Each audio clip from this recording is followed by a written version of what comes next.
This is the Sony WH-1000XM7.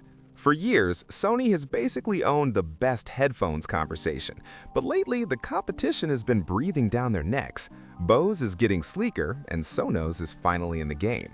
Sony claims these new cans use Hyper AI to delete the world around you, but after living with them for a week, I found one specific thing that might actually make you skip this upgrade, and it's not what you think. Sony WH-1000XM7 product overview. So what are we actually looking at? This is the 7th generation of Sony's legendary 1000X series, released just this month. It's aimed squarely at the prosumer, the person who lives on airplanes, works in loud open offices, or just wants the absolute best audio tech money can buy. At $399, they aren't cheap, but they're designed to be the only pair of headphones you'll need for the next 4 years. Sony WH-1000XM7 Performance. Okay, specs are one thing, but how do they actually feel? I took these everywhere. I used them for a cross-country flight and a grueling 4-hour editing session.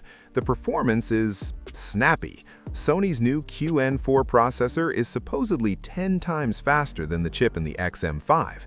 In real life, that means the adaptive sound control is finally instant. You walk from a quiet street into a loud construction zone, and the noise canceling adjusts before your brain even registers the jackhammer. The lag is gone. The connection is rock solid. I was hopping between my MacBook and my iPhone 16 Pro with zero of that Bluetooth stutter we used to get. It just works. Features and tech. Let's talk about the standout tech, because Sony actually listened to us this time.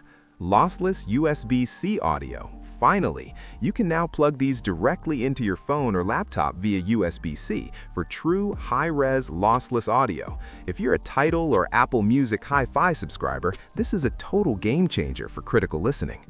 AI Beamforming 2.0.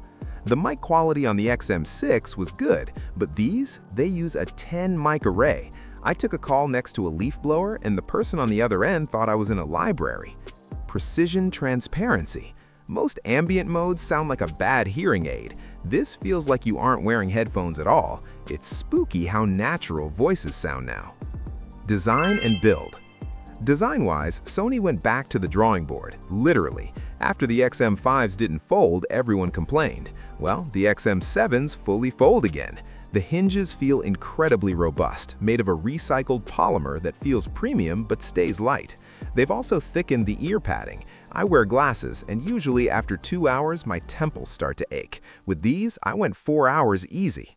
One warning, the soft touch finish is a total fingerprint magnet. Keep a microfiber cloth handy if you get the black version. Battery life. Battery life is where Sony usually wins, and they've pushed it even further. We're looking at 42 hours with ANC on. That is insane. I charged these on Monday, used them every day for work, and on Friday I was still at 30%. Plus, the quick charge is a lifesaver. 3 minutes on the plug gives you about 3 hours of playback. Pros. The silence. Best in-class noise canceling, period. Nothing else touches this. USB-C audio. Audiophiles, your prayers have been answered. Comfort. The new deep cushion pads are a dream for long flights. Cons. The price. $400 is a big ask when the XM6 is now on sale for way less. App bloat. The Sony app is getting a little busy with too many menus. Final verdict. Here's the bottom line. Is it worth your hard-earned cash?